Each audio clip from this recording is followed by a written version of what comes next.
चंद्रपूर जिल्हा हा काँग्रेसचा बालेकिल्ला म्हटला जायचा।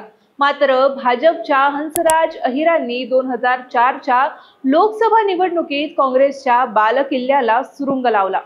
2019 पर्यंत हंसराज अहिरांनीच या मतदारसंघाचं प्रतिनिधित्व केलं। मात्र 2019 मध्ये सुरेश उर्फ बाळू धानोरकरांनी या मतदारसंघात पुन्हा काँग्रेसचा झेंडा फडकवला। मात्र टर्म पूर्ण होण्या अगोदरच 30 मे 2023 रोजी त्यांचं निधन झालं। त्यानंतर यंदाच्या लोकसभा निवडणुकीत भाजपने इथं मोठी खेळी केली आणि मंत्री सुधीर मुनगंटीवारांना मैदानात उतरवलं। मुनगंटीवारांचं स्थान राज्यातल्या भाजपच्या पहिल्या फळीतल्या नेत्यांमध्ये येतं, त्यामुळे काँग्रेस समोर मोठं आव्हान होतं। त्यांच्या विरोधात सुरेश धानोरकरांच्या पत्नी प्रतिभा धानोरकर लढवण्यासाठी इच्छुक होत्या। मात्र पक्षांतर्गत त्यांच्या उमेदवारीला विरोध होत होता। शेवटी प्रतिभा धानोरकरांनी 2 दिवस दिल्लीत तळ ठोकून उमेदवारीवर शिक्कामोर्तब केला। ही लढाई त्यांच्यासाठी सोपी नव्हती। मात्र त्यांनी 2.5 लाखांपेक्षा जास्त मताधिक्यानं विजयश्री खेचून आणला आणि पतीचा वारसा सुरू ठेवला। आता आजच्या व्हिडिओत आपण चंद्रपूर मधील विधानसभा निहाय आकडेवारी पाहणार आहोत। इथल्या कोणत्या मतदारसंघात कोणत्या पक्षाचा आमदार आहे आणि तो आमदार आपल्या उमेदवाराला मताधिक्य देऊ शकला की नाही याचा देखील आढावा घेणार आहोत। चला तर मग सुरू करूया। नमस्कार, मी मनस्वी ढवळे। पहिला विधानसभा मतदारसंघ आहे वणी। हा मतदारसंघ यवतमाळ जिल्ह्याचा भाग असून लोकसभेला चंद्रपूर मतदारसंघात मोडला जातो। गेल्या 2 टर्म पासून इथं भाजपचे संजीव रेड्डी बोतपूरवार हे आमदार आहेत। त्यांच्या मतदारसंघात लोकसभेची आकडेवारी पाहिली तर भाजप उमेदवार सुधीर मुनगंटीवारांना इथून 69,133 मतं पडली, तर काँग्रेस उमेदवार प्रतिभा धानोरकरांना 1,25,781 मतं मिळाली। या मतदारसंघातून मुनगंटीवार 56,648 मतांनी पिछाडीवर होते। आता आगामी विधानसभा निवडणुकीच्या दृष्टीनं याचा विचार केला तर ही आकडेवारी बोतपूरवारांसाठी चिंताजनक आहे। गेल्या निवडणुकीत तिरंगी लढतीमुळे बोतपूरवारांचा फायदा झाला होता। मात्र यंदा स्थिती वेगळी आहे। तसंच महायुतीतून देखील बोतपूरवारांसाठी आव्हान उभं राहत आहे। त्यांच्या विरोधात यवतमाळचे पालकमंत्री संजय राठोड यांनी डाव आखलाय।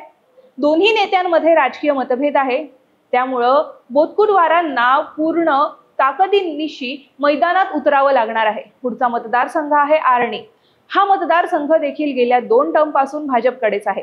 सध्याला या मतदारसंघात भाजपचे संदीप धुर्वे हे प्रतिनिधित्व करत आहेत।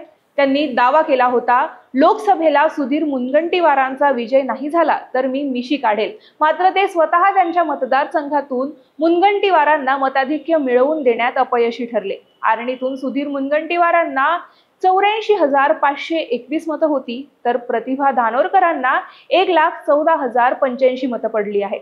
इथून धानोरकरांना जवळजवळ 20,000 मतांची आघाडी होती। आता विधानसभेनुसार या मतांचा विचार केला तर संदीप धुर्वे देखील पिछाडीवर दिसतात।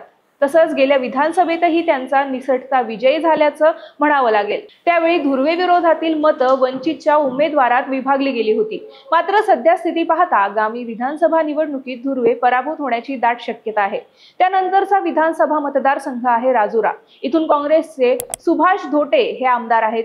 त्यांच्या मतदारसंघातील आकडेवारी पाहिली तर इथून प्रतिभा धानोरकरांना 1,30,555 मतं होती, तर सुधीर मुनगंटीवारांना 71,651 मतं होती। या मतदारसंघातून प्रतिभा धानोरकर 58,903 मतांनी आघाडीवर होत्या।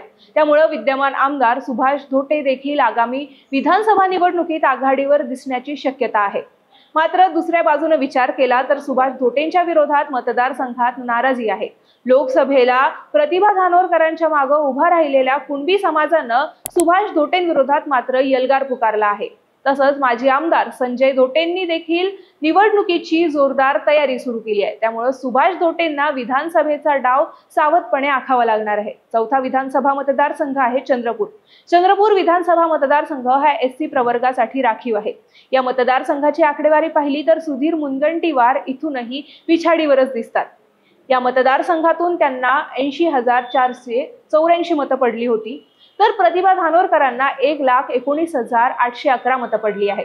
इथून सुधीर मुनगंटीवार हे जवळजवळ 29,000 मतांनी पिछाडीवर होते. आता इथल्या विधानसभेचं गणित पाहिलं तर हा मतदारसंघ भाजपचा गड मानला जायचा. स्वतः सुधीर मुनगंटीवारांनी 2009 पर्यंत या मतदारसंघाचं प्रतिनिधित्व केलं आहे. सध्याला इथून अपक्ष किशोर जोरगेवार हे आमदार आहेत. त्यांचा एकनाथ शिंदेंच्या शिवसेनेला पाठिंबा आहे, मात्र यंदाची विधानसभा त्यांच्यासाठी काही प्रमाणात जड जाण्याची शक्यता आहे. त्यांच्या विरोधात काँग्रेसकडून जोरदार तयारी सुरू आहे. स्वतः विजय वडेट्टीवार यांनी या मतदारसंघात लक्ष घालायला सुरुवात केली आहे. ते सध्या या मतदारसंघात उमेदवाराची चाचपणी करत आहेत. तर मनसेनं मनदीप रोडेंना त्यांच्या विरोधात मैदानात उतरवलं आहे. 5वा मतदारसंघ आहे बल्लारपूर मतदारसंघ. या मतदारसंघातून स्वतः सुधीर मुनगंटीवार हे आमदार आहेत, मात्र ते स्वतःच्या मतदारसंघातून देखील पिछाडीवर होते. इथून त्यांना 73,450 मतं होती, तर प्रतिभा धानोरकरांना 1,21,650 मतं होती. इथून धानोरकरांना 48,200 मतांचं तगडं मताधिक्य होतं. त्यामुळे येणाऱ्या विधानसभा निवडणुकीत मुनगंटीवारांसमोर मोठं आव्हान असणार आहे. तर स्थानिक काँग्रेसी कार्यकर्त्यांचा आत्मविश्वास गगनाला भिडला आहे. काँग्रेसकडून जवळजवळ 22 इच्छुकांनी उमेदवारीसाठी दावा केला आहे. त्यामुळे येणाऱ्या विधानसभा निवडणुकीत उमेदवारी कोणाला मिळणार ही बाब पाहण्याजोगी आहे. शेवटचा मतदारसंघ आहे वरोरा विधानसभा मतदारसंघ. इथून स्वतः प्रतिभा धानोरकर ह्या आमदार होत्या. त्यांच्या गृह मतदारसंघात त्यांना 1,04,750 मतं मिळाली होती, तर सुधीर मुनगंटीवारांना 67,702 मतं होती.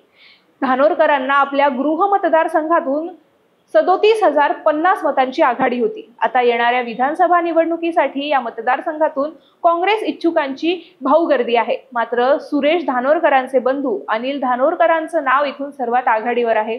अनिल धानोरकर सध्याला भद्रावती नगराध्यक्षपदी जबाबदारी सांभाळत आहे. शिवाय हा मतदारसंघ धानोरकर घराण्याचा बालेकिल्ला असल्यामुळं त्यांनाच उमेदवारी मिळण्याची दाट शक्यता देखील आहे. तर हा होता चंद्रपूर लोकसभा मतदारसंघातल्या 6 विधानसभेचा आढावा.